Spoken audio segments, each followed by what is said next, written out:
Dia 16 de janeiro é dia de São Marcelo I.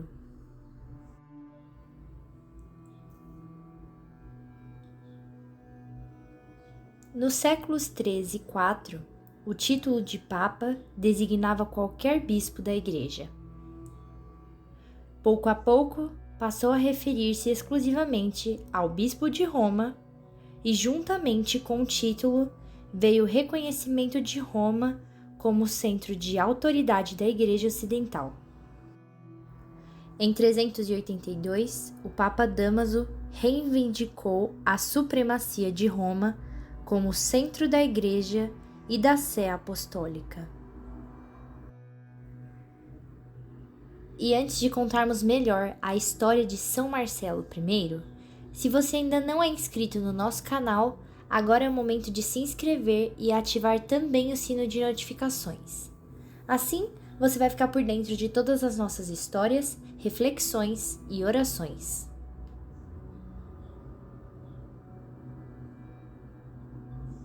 No início do ano 304, com a morte do Papa Marcelino, a Igreja viveu um longo e confuso período de sua história, recheado de incertezas e de perseguições que a desorganizou, inclusive internamente. Neste quadro, apareceu a singela figura de Marcelo I, confundido por muitos anos com o próprio Marcelino, pois alguns biógrafos acreditaram que eram a mesma pessoa e outros historiadores afirmaram que ele havia sido apenas um padre. Vejamos como tudo se esclareceu e a relevância deste Papa e Santo para a Igreja. Os anos 300, também para o Império Romano, não foram nada agradáveis, pois já se delineava a sua queda histórica. O imperador Diocleciano, que se mostrava um tirano insensato e insano, também já não governava por si mesmo. Era comandado pelo vice Gelásio.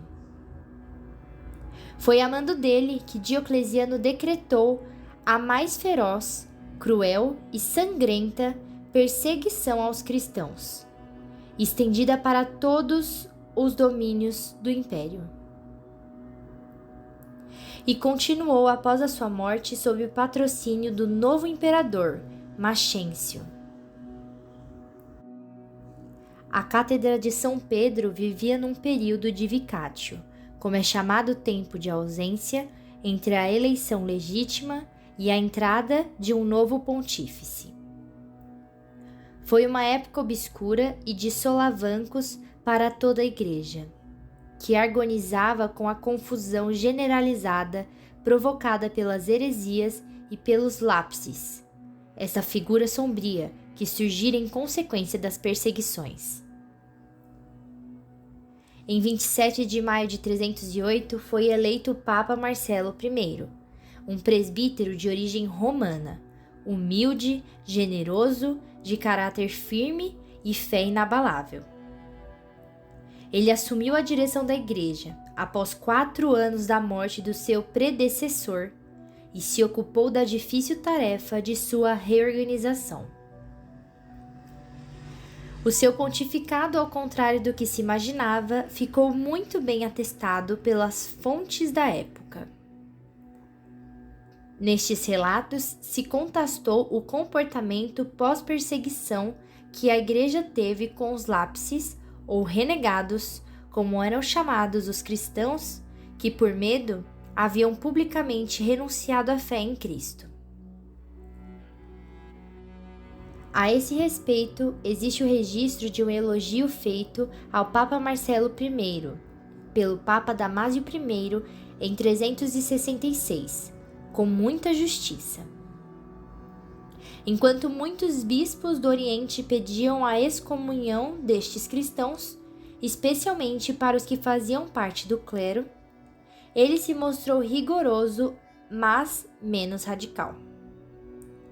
Severo decidiu que a Igreja iria acolhê-los depois de um período de penitência.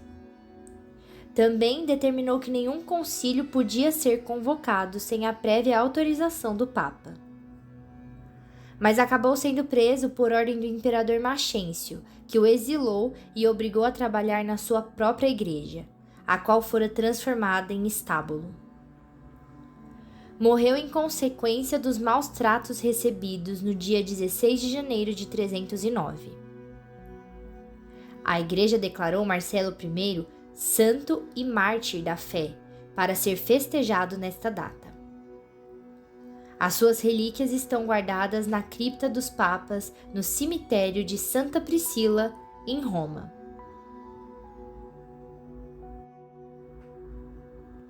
Oração a São Marcelo I. Em nome do Pai, do Filho e do Espírito Santo. Amém. Pai Celeste, doador da vida e da santidade, conceda-me receber o dom da fé e viver a serviço do vosso Evangelho. Faça com que eu seja um cristão honesto e solidário, e aprenda de São Marcelo o valor da bondade e da acolhida. Por Cristo nosso Senhor. Amém.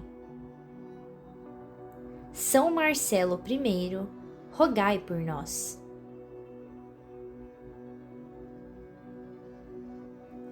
E antes de finalizarmos o vídeo de hoje, se você ainda não é inscrito no nosso canal, inscreva-se já e ative também o sino de notificações. E se gostou do nosso vídeo, deixe o seu like aqui embaixo e compartilhe o vídeo com as suas pessoas queridas. Por hoje é só e até a próxima, irmãos e irmãs. Fiquem com Deus.